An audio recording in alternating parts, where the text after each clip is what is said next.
Okay, sige. Maggawa tayo ng sample wall kung paano gamitin ang Manila Block. Sige. Isa ba? Ayan, nilalagay na po ni Rene yung construction joint.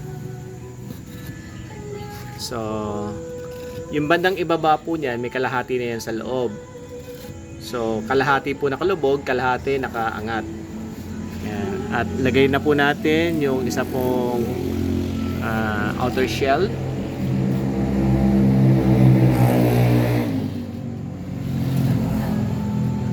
Ayan. Para running band ang natin, alternate. Ayan.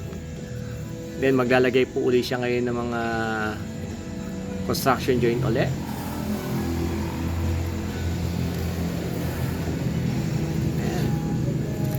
Nakatayo na yung ating sample wall. Ganyan lang po kabilis ang paggamit ng Manila Block.